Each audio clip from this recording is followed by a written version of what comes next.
What is up, people? Once again, it's your boy Shaun Q, my partner, like always. J.Roman. Together, we are OSP, and we have our special guest, our producer, our glue, Veltria Roman, joining us, and she's going to start us off, actually. You know, the last episode, you guys basically just we had a quarantine check-in. How are we doing, towards the end of quarantine, after our week off for doing some self-care, and we couldn't wait another 2 weeks to put out an episode because our country is on fire, literally, figuratively on fire with protests and uprisings because Black people are fed up. And so we really just decided we should come together. We needed to come together sooner rather than later and see how we're doing, check in with each other. Other than a Zoom birthday party for our daughter, we have not actually been in the same room in 3 months. And as much as we talk to each other, it is really important that we keep checking in. And hopefully, us talking about some of how we're feeling is going to help our OSP fam deal with how they're feeling. So, I'm gonna let you guys start. So a lot of what we're doing is there are facts. We're just going to go down some facts, stuff that's happening. It's more of an awareness thing, because if you are not aware of what's happening in the country right now, we're just going to drop some of the things that are happening. Like us, you can go research this. You can form your own opinion. We just want to make you aware of certain things. Some of the things on the list I wasn't aware of. So it's good to, awareness is very important. I feel like what's happening right now in the country is more people are becoming aware of something that's been taking place forever, for as long as you look back in American society or in society in general. So awareness is a big deal. People are just now becoming aware of, oh shit, this is how they're being treated. Oh, this is what's happening. So in the spirit of awareness, just to give you a quick timeline, we'll start with, on our last episode, we mentioned Ahmaud Arbery, who was a young Black man who was jogging, who was attacked by the two white men who killed him, shot him with a shotgun and murdered him. And this was right on the cusp of quarantine. Had been lockdown was out for a little while, so people were stuck in their homes. And this was the first story that kind of went viral, that went public, about the innocent killing of the killing of an innocent Black man. If you go from that, we move on to Brianna Taylor. Now, I didn't know the full story about Brianna Taylor until Vel told me. Vel, do you want to give a quick recap of what happened with Brianna Taylor? So police broke down her door in the middle of the night. She was sleeping in the bed with her partner, because they did live together. They thought someone was breaking in. He got his legally registered firearm and began shooting at what he thought was an intruder in the middle of the night. It was cops serving a warrant on someone who, number one, was never in that apartment, never in that home, and number two, had already been arrested earlier that night. She was shot, I believe, 8 times and killed, and then he was arrested for shooting at the cops. And and I believe the police officers in that case were not suspended, they were transferred. So the case is still pending because of what happened with George Floyd. The mayor of where they are kind of brought it back into light, was like, maybe there should be an investigation. The charges against the boyfriend were dropped, which doesn't bring back his dead girlfriend. The person they were looking for, they said was lived down the street, was already arrested. They had suspicion that he would get packages delivered to her house, which didn't make any sense. Not only did they go in the middle of the night, but they got what was issued, what was known as a no-knock warrant. Now, if you've never heard of a no-knock warrant, that means the police have the right to just kick in your door, guns blazed, and you are not allowed to do anything because they have a warrant that says so, which in itself kind of demotes self-defense. Like, you're not allowed to defend yourself because there's a piece of paper that says the police can kick your door open, guns out, and you just have to take it. Yeah. So they used a no-knock warrant, which apparently since then they've put more of a, which the fact that something like this has to happen for them to do it, but they put more of a more regulations on a no-knock warrant. They suspended no-knock warrants for a month or so, I and now thought they're no-knock warrants were supposed to be for, like, they're supposed to be for when they're looking for specific evidence, not a person, so that you can't get rid of stuff in the middle of the night or whatever because you know a warrant is coming down. So you the can't flush it down the idea, toilet like Goodfellas. exactly. But so the idea that it was served in the middle of the night, it just seems nuts to me. You know, my bad. I've been spending a lot of time watching documentaries on crime and punishment, and that's the kind of stuff that they did to do, you know, find out more stuff about Jeffrey Epstein so that he couldn't get rid of pictures of underage girls. How that applies in this case, I don't know. It doesn't make sense to me.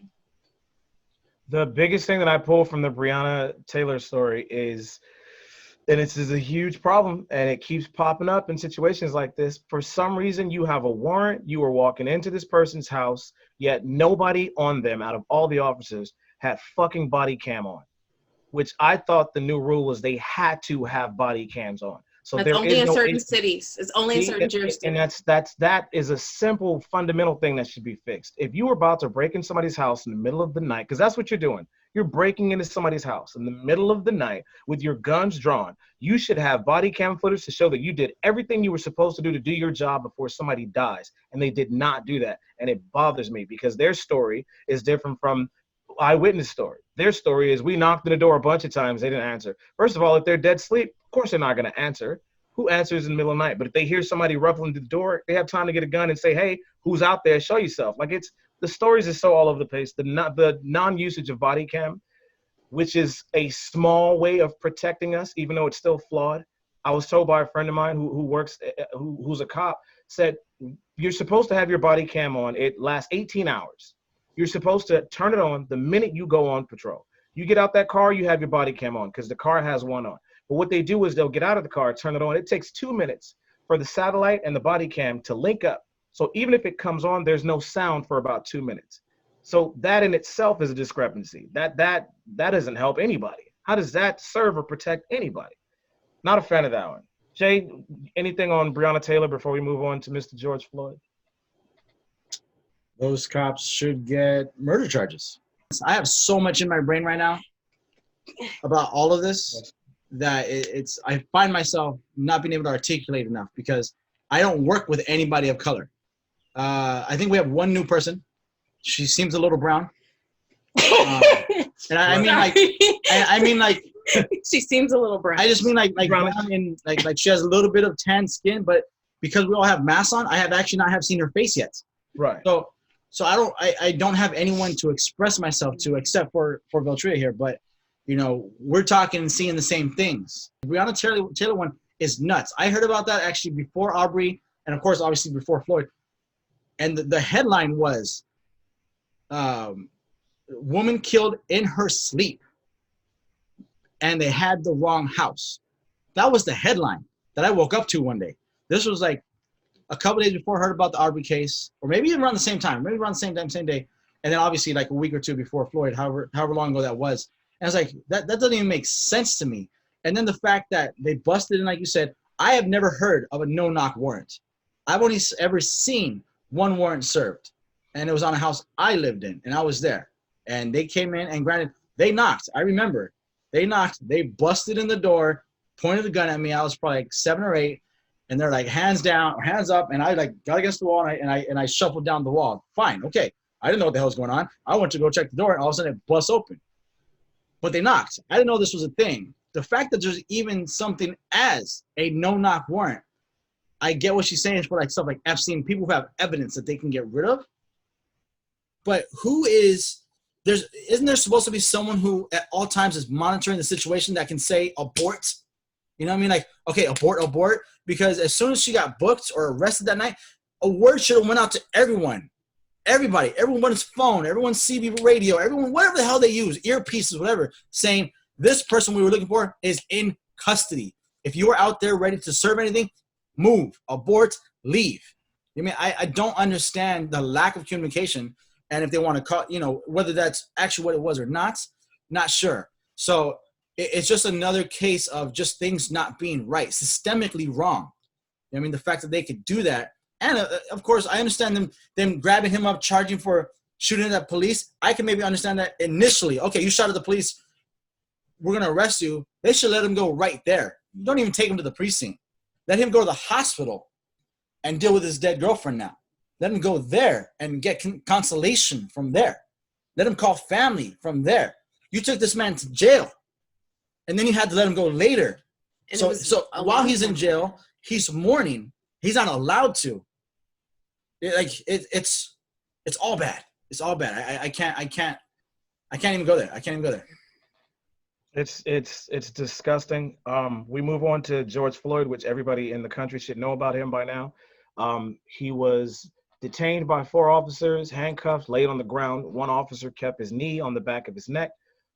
He repeatedly complained that he couldn't breathe, that his neck hurt, and then he later died. And since then, it has sparked a rush of protest across the country, which has spanned not just in our country, but to Alaska, to the UK, to France, to all over the world, because it's, in my opinion, it's a combination, and I said this before, it's a combination of people being locked down and being quarantined because of the virus.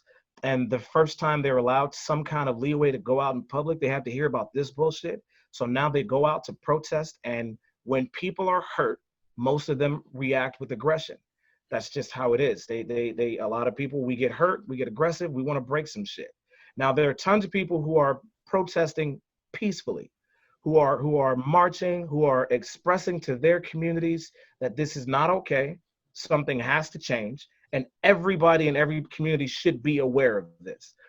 Those I'm for. I understand the meaning and the understanding behind a peaceful protest, because like I said, I'm glad we had one in Fullerton, because there's a lot of old white money in Fullerton that not only was not aware of what's taking place in the country, but just genuinely didn't give a fuck.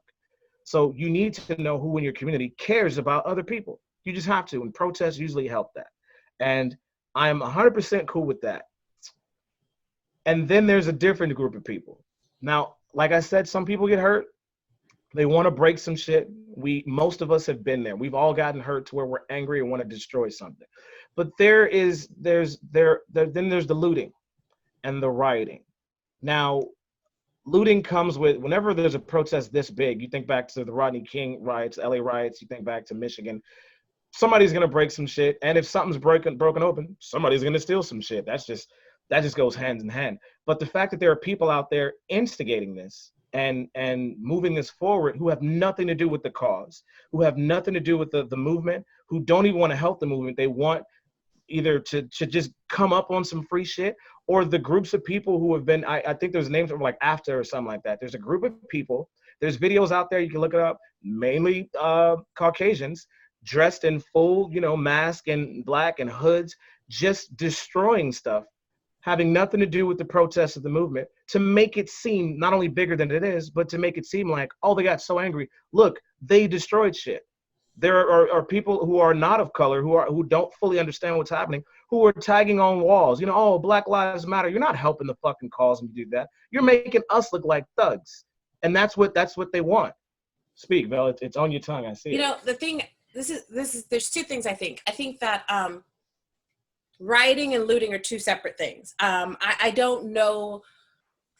Number one, the looting is happening for a number of reasons, in my opinion. The fact that 40 million Americans don't have jobs right now because we are still in the middle of a global pandemic. People don't have shit, so they're taking shit, period. Do I condone it? No, not at all. But I know where some of that comes from. Rioting happens when emotions get flared, period. We were watching on Sunday, even though I asked not to watch any news that day, Juan turned it on. We were watching live a protest, a peaceful silent protest in Santa Monica.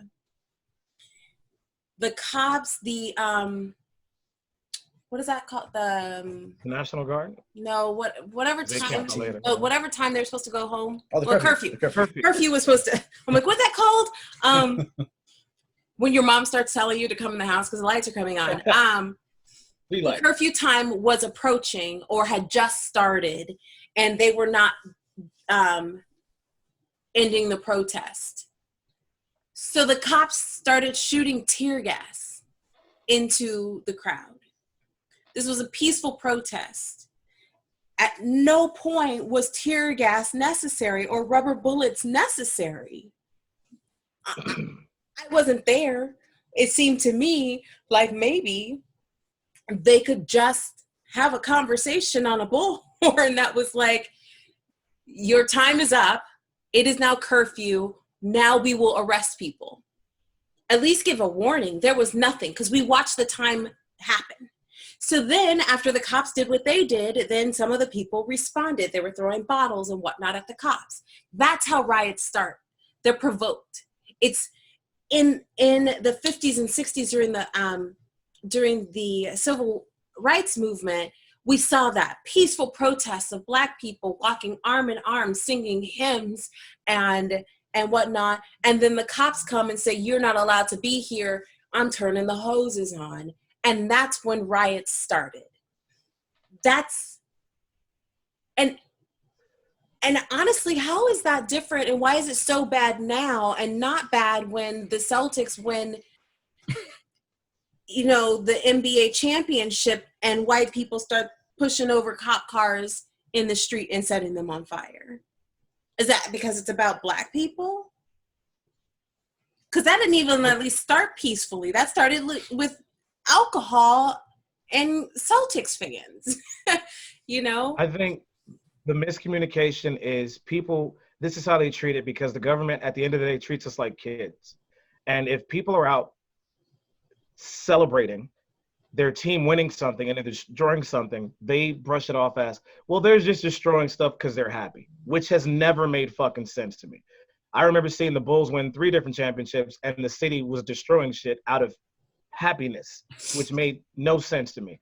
But if they're protesting something, that means they must be angry. So if they're doing it out of anger. So we must respond with anger and violence. And that to me is a lack of leadership. In fact, in a lot of these cases where I've seen, like you said, it goes from a peaceful protest to a riot, I think the attempt to even speak to the leaders was never made. No, every protest that they have, like for the most part, it's planned. Somebody has to talk to the police station and talk to the city and say, we are planning a protest on this day. Whoever does that is officially, they have made themselves the leader of this protest. Now, if I am in charge of the paperwork, if I'm in charge of the police and I see this protest happening and it is now curfew, it is my job as the leader of this group of police officers to maintain the peace, to approach and have an adult conversation with the leader of the protest and say, listen, we understand what you're doing. It's great, but curfew's up, rules are rules, laws are laws. Here's what's going to happen if people don't disperse. I now put it on you to get people to go home peacefully. Nobody's attempting to do that. And that to me is the smartest course of action. Because we have seen some police chiefs do that in some cities and they haven't had problems. Houston. Yeah, so, okay, so I'm going to clear up what I meant earlier.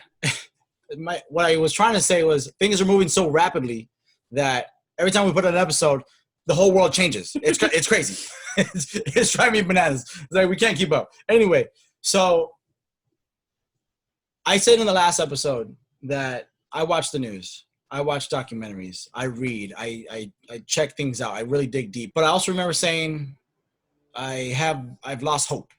I've lost hope. Like that, like everything going on. And then this, it's like, actually, it wasn't even, George Floyd didn't even hit yet. There's the Aubrey thing. It's like, I'm losing that. And then you brought up Obama, and he brought that back. And, of course, now we have this, whoever in chief, whatever you want to call him, because he's definitely not a commander in chief, antagonizing things. So with the protests and the rioting and the looting, those are separate, right? You can only keep so much peace when you push so many people that hard. I said it in our live giveaway thing that at some point you're gonna punch the bully in the face.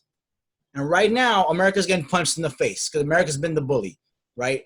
The judicial systems, white people who don't get it, who don't even try to get it, businesses that support all these companies that push agendas to hold everyone down or have lobbyists that make laws that make it hard for people. They're getting punched in the face. I don't want there to be more riots. I don't want there to be more looting, but there needs to be a few more punches in the face. You know what I mean? Straight up. Like, you can't get the message across anymore as peacefully as we have tried over and over and over. Like, that part's a wrap. So a little bit of hope has come back this week. A little bit. And it's because of this. Because there's so much unrest. So much. Not just Missouri. Not just Minneapolis. We're talking 120 cities. 120 different places. And then some. Within just our nation. And Australia. You already said Europe. France. London. As high as Alaska. You got native Alaska people dancing for us. You know what I mean? So I'm getting a little bit of hope that this will actually start moving the chains. Just actually start making some kind of difference. Plus, not only that, like you said in Houston, you had the cops go out there and they talked to them and they said, hey, we're here for you. What can we do with you? They talked to them. Stuff like that's been happening around. The ones who are rioting, looting, those are opportunists. They're taking the opportunity to cause riots, to do whatever they got to do. Some of them are definitely not part of any of the scene that is oppressed, and they're being out. They're kind of like The First Purge, if you ever see that movie. If you haven't, go check it out. So there's that. But the other hope, the other change I'm seeing is, I got to say, this is the first time, and I told Veltria before I ever heard this from anyone on the radio say it as well, and so now they're all saying it. This is the first time I have seen politicians, other cops, police chiefs, commanders, real commanders in chief, not the head honcho, because he's a different person, actually say right away, this is murder. Straight up. They said it right away. There was no questions. There was like, oh, we have to let investigations happen, this and that. No. They said this is murder. The chief of police in Minneapolis of Precinct 3, that was this guy's boss, that fired him immediately upon seeing the video, said this is murder. And the other 3 are implicit. You were talking about the shoving on the neck. Well, the other picture shows the other 3. One standing by, 2 on the other side, kneeling down. One you can't see where he's kneeling, but the other one was in his back. And there's now been 2 autopsies. 2. The second one just came out yesterday that confirmed the first one.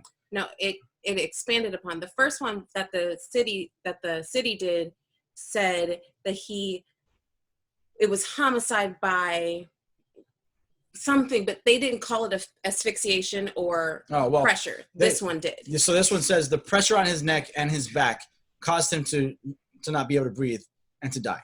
So these autopsies now done by whatever government issued autopsy people. No, only the first one was done by the government. The second one was independent. It was paid for. Whatever. They both confirm murder.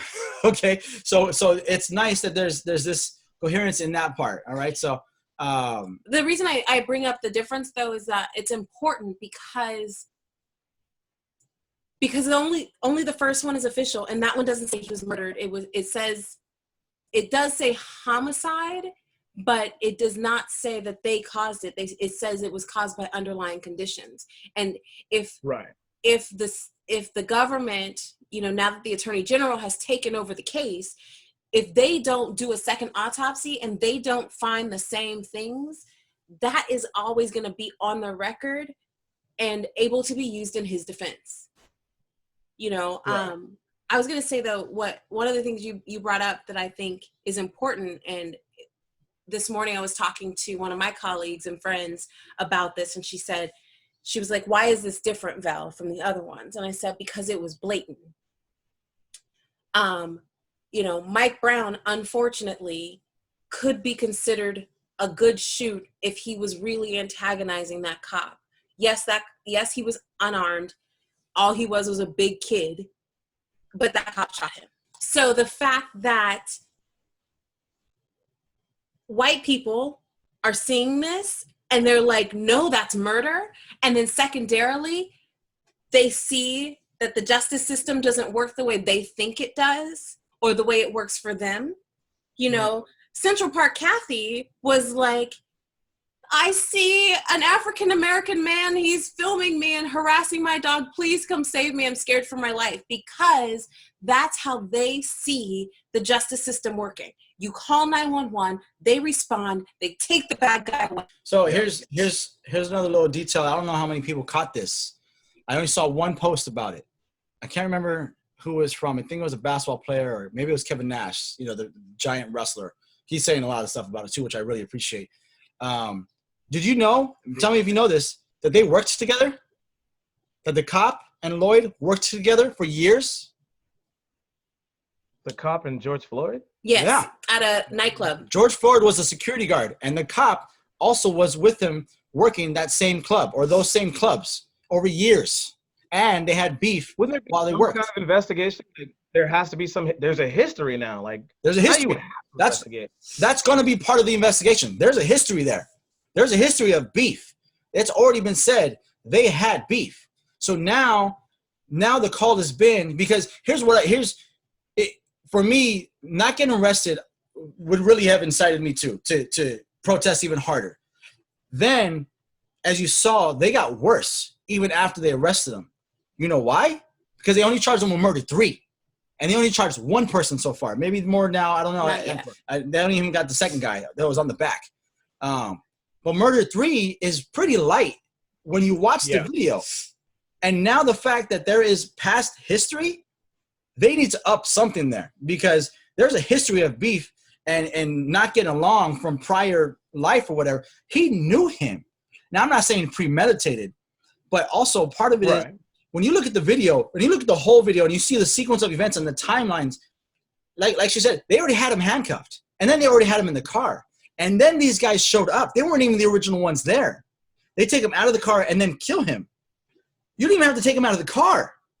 You didn't have to do any of that part. You already had him. No longer a threat, right? So Even laying on the ground with his hand and feet cuffed, he's not a fucking the whole threat. the whole sequence. Murder 3 is not enough. Murder 3 is not enough. And now that the Attorney General has taken over, they can redo the charges. They can do everything. Yeah. It's almost like starting over. So. Which is fine, but murder 3 is not enough. Plain and simple. So this has sparked, like we said, human beings of all races to attempt to participate and help in the movement and help try to progress things forward. And it's a beautiful sight when done properly, when done out of love, out of care for another human being, regardless of what race you are.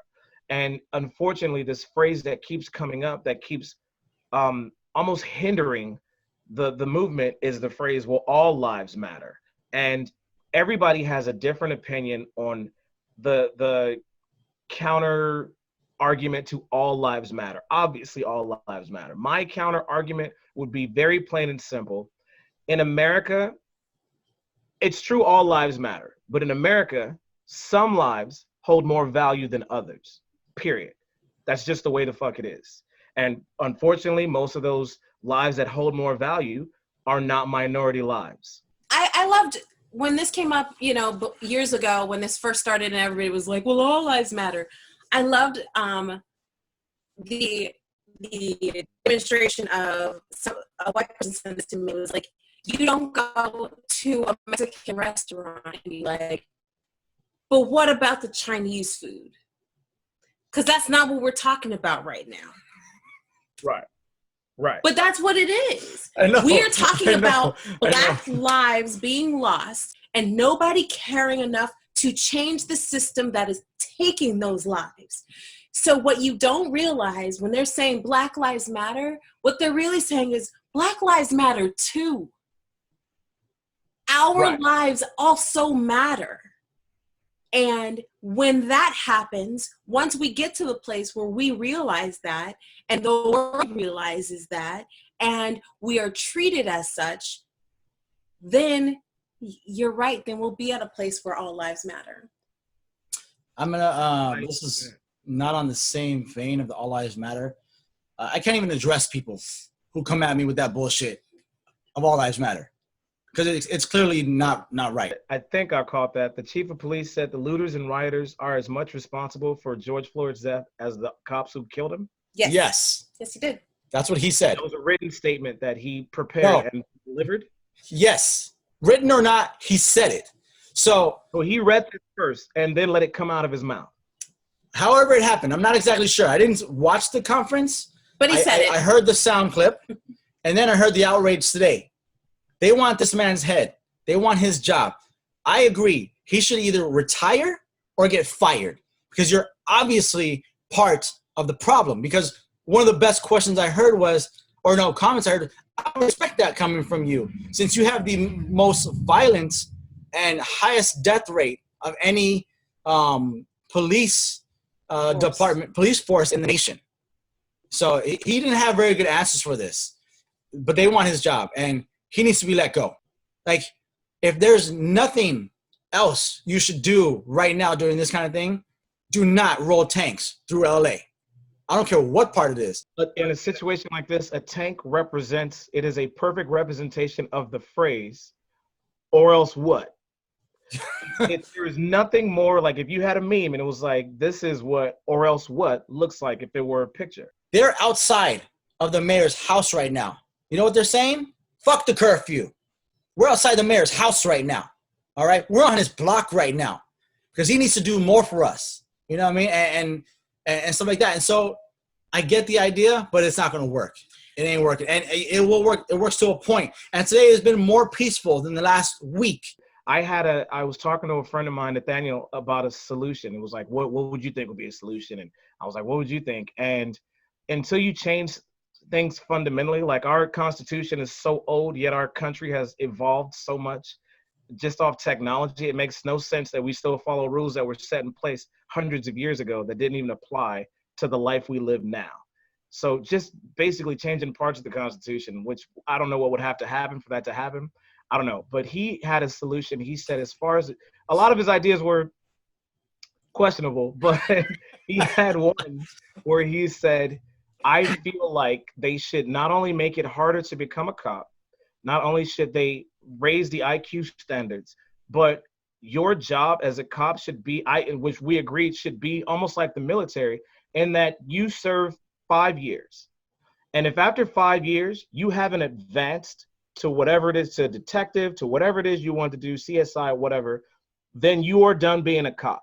Because you were talking about 5 years of being a patrolman. You're talking about a normal human being who over the course of 5 years, 5, 6, 7 days a week, goes out, routine stops, tries to serve and protect, whatever the fuck they do. Having people hate you for that long, after 5 years, like, that's enough. You've done enough. You take enough of that shit. Somebody else should come in. And if you have not progressed to a higher level in your department, whatever the shit, then you are no longer a cop. You get to be a civilian like the rest of us. Go work somewhere else. You've served your country for 5 years. You've done your part. Your service is appreciated, but move on. Because a lot of this shit that's happening with these officers are a lot of older. I've been doing this for years. I can be racist because I've seen shit you haven't seen. Oh, I know what the fuck I'm talking about. Well, you haven't been where I've been. Right, but you've been a cop for 20, 30, 40 years. Maybe you shouldn't be a fucking cop anymore. Maybe your old ways of thinking don't apply on the street anymore, so you should be behind a fucking desk or not serving us at all. And I understand how hard it would be to institute that, but that's like a simple 5-year plan to institute that. The contracts and how they work within police departments is like every 5 years, your contract is renewed or something like that anyway, but it's like with the union. And part of that agreement is that complaints and anything else that happened during that 5-year period, they go away. Stats go away. The reason, so, the people found that this cop had over 18 complaints over the life of his career, but the only relevant ones as far as cops are concerned are the ones that happened within the current period of the contract negotiations. Right. And those are the things that have to change for them to be able to be held accountable. You can't erase the fact that this dude, not this dude, but some cops, the guy who shot Mike Brown, for example, is a legit racist. He complained about hating where he worked. He didn't like working with those people in that neighborhood. Why are you still a cop? Why do you still have a badge? Why are they still allowing him to be a cop? I feel like he, of course, feels like, well, I'm doing good out here on these streets, but why are the people in charge still allowing him to keep his job? If you have 5 complaints about stealing from your job, I don't give a fuck how far back it goes, you shouldn't have a job. Like if you work at J.C. Penney and they caught you stealing 3 times, but it was 8 years ago, how the fuck do you still work at J.C. Penney? You don't. Cops should be held by the same standard. It's just, I feel like a lot of them are on the force for too long. And if they want to use the excuse of, well, we get treated like shit every day. Okay, we'll take that. So then after this amount of time, you don't have to get treated like shit anymore. Either progress forward or fall back and let somebody else move in. Other crazy thing is, or not crazy, but Floyd Mayweather is actually Money Mayweather paying for the Floyd's family's funeral, the Floyd family funeral. It's hard to say like that, I guess. He reached out to them, asked, hey, can I do this? And they accepted. It's where are the voices going to go from here? So I got the glimmer of hope. Because of the protests and because of things coming up. Right. But where are we going? How's it going to change? And it's only going to change, not just with the legislature, not just with laws and all that, but hearts and minds. Where do you change? How do you change hearts and minds, especially ones that are closed off, especially ones that are led by a leader who tells them to keep those minds and hearts closed? So our end question would be simply, what's the plan? Yeah. We know where we're at. We know how we feel. What's the plan moving forward? And at the end of the day, this, as much as this was an impromptu episode that we just had to promote awareness and we had to get some stuff off our chest, we had to give our old school perspective on what's happening. This, unfortunately, a month or 2 from now could be a segment of, does it even matter? Because if nothing changes, what the fuck was it all for? Man, you said it best, because they were talking about 5 years ago they were protesting. Just a year ago they were protesting. 2 years ago they were protesting. Now it's everywhere. So hopefully that is the fire that needed to burn brightest so that we could actually get something going. So yeah, we'll see. So we're gonna get out of here. I was gonna do a what the shit, but I can easily save this one for our next episode. Okay, it'll still be a what the shit. Let's do that. We are gonna just, I say this all the time, but I mean this now more than ever. What I say to people, if I give any advice, I am saying this to all people, not just my people, everybody who's involved with this movement. This is Shaun Q saying, be smart. And I mean that. Be smart. Jay, Bell, say something to people. Let's get out of here. I literally just read a post that said, remember that acts of racism are trauma, and your Black friends are experiencing PTSD right now. I said this at the end of the last episode I was on about self-care when, due to isolation and the quarantine. But right now, God, I'm going to cry. I've been upset for weeks. And right now, the only thing I know how to do is to take care of me and my family. And that's my first priority. But more than that, I'm reaching out. I'm trying to take care of my other friends, my Black friends. And what I realized, part of this self-care is being honest to my white friends.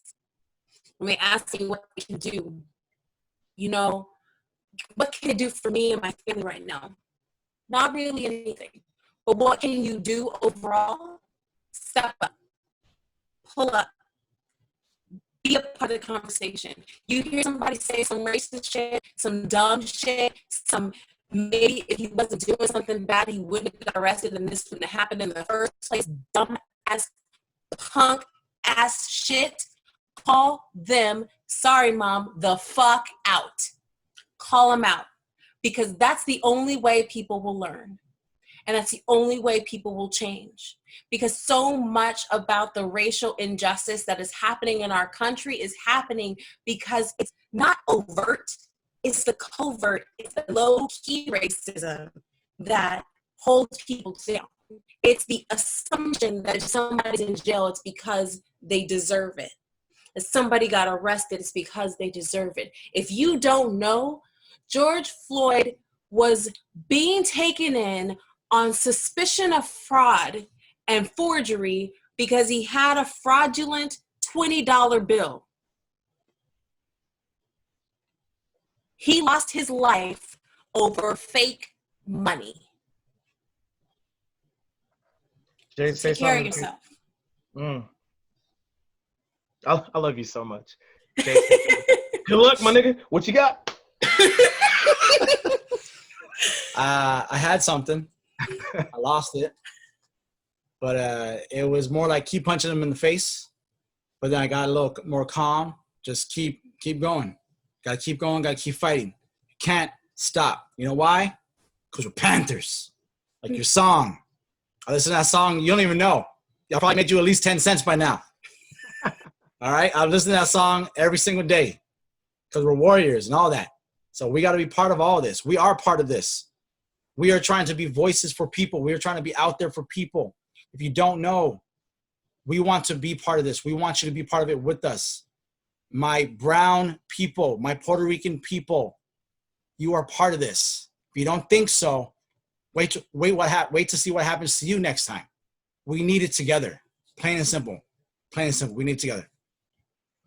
Till next time, please keep it old school, people. Peace. Peace.